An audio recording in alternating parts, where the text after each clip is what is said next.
Alright, so the issue of some people using the example of Khadijah radiallahu anha being a businesswoman as evidence that women should be working and independent. How do we dispel between this and that it is better for a woman to be at home and take care of the home? Barakallah.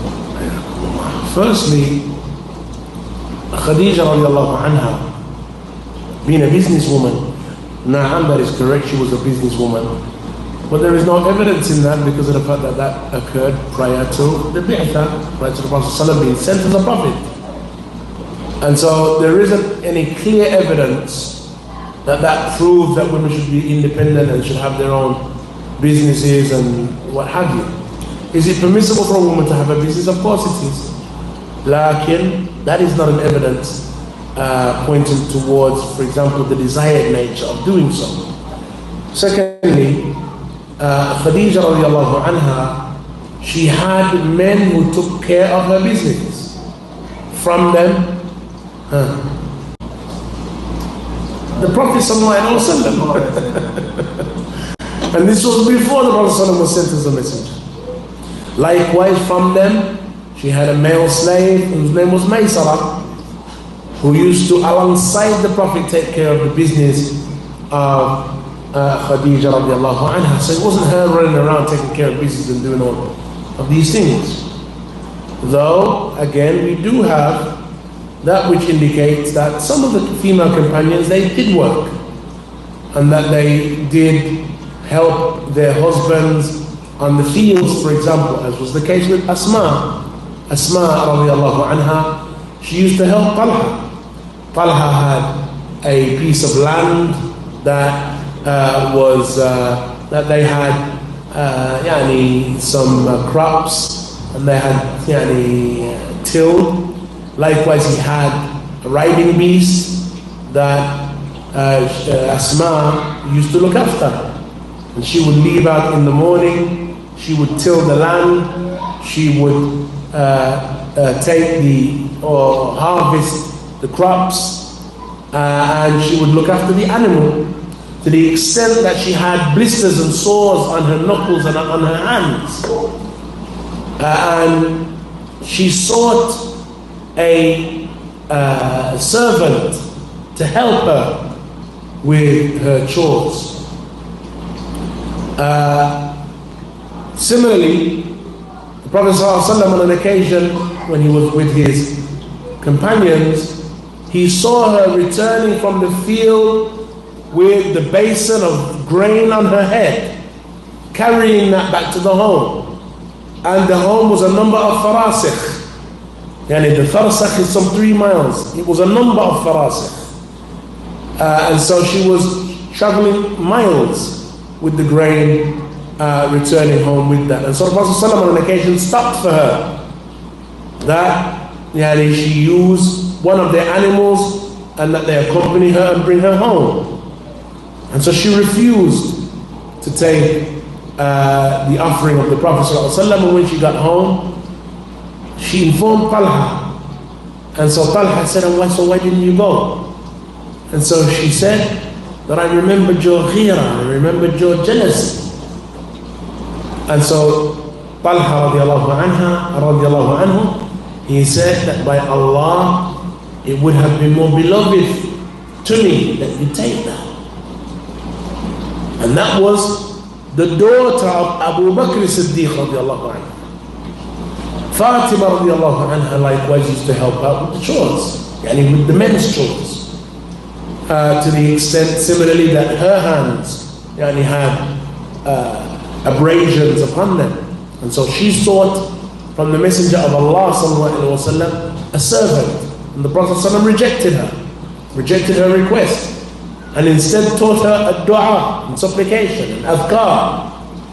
And so, yes, the female companions worked and they helped out with chores that were men's chores, that did occur. But we need to make a difference between that occurring and there being something of a necessity or something of hardship and poverty, and that there is a level of cooperation between spouses, that the woman helps out with the affairs of her husband, the husband helps out with the affairs of the woman, and that there is this mutual cooperation between them. There is a difference between that and the man being a lazy, good for nothing, يعني, I don't even believe I can mention the words in this verse. She goes out, he does nothing. She brings the sustenance home, he does nothing. There is a difference between a man who's trying, and she can see he's trying. He's either trying to make a business work, or he's trying to make ends meet, or he does look for work and jobs, and he is diligent and active, and a man who's just lazy.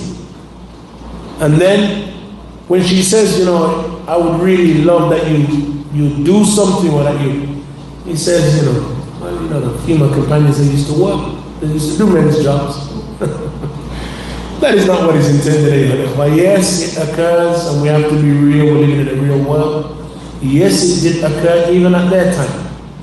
But there is a difference between there being a situation, one that is unavoidable, or a situation wherein we all have to help out, and we all have to participate in trying to make ends meet, and keeping our business alive, or keeping our sustenance going, and there just being cases of laziness that is in no way, shape or form praiseworthy.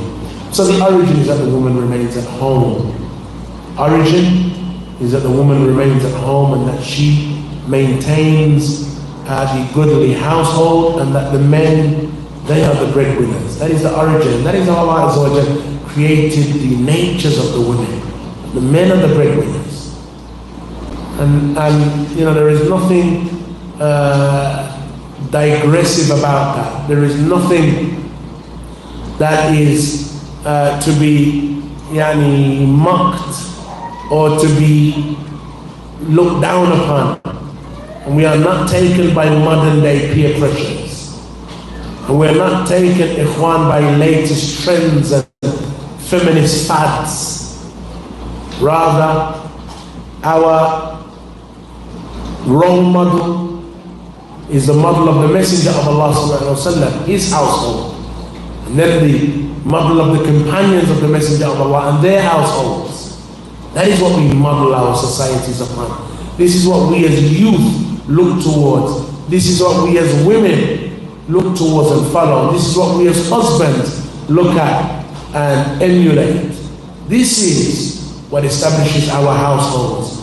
This is what makes our communities great and our societies great, when we're mimicking them, when we're trying to be like them, we're learning about them, and not that we're mimicking the latest rap group, or the latest singers, or the latest sportsmen, or the most recent social media influencers.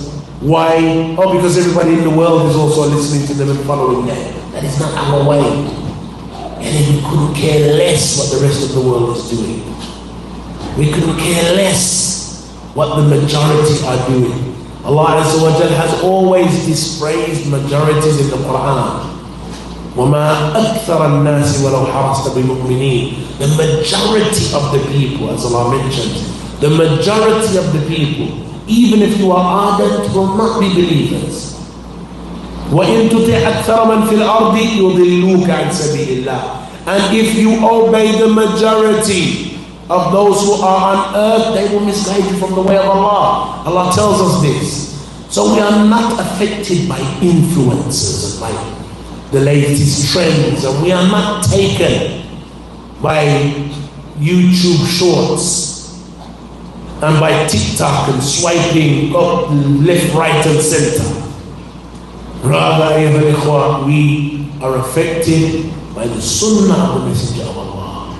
We are affected by that which is established with their community, since that is what has in its success for us in this dunya and in the akhirah. Now,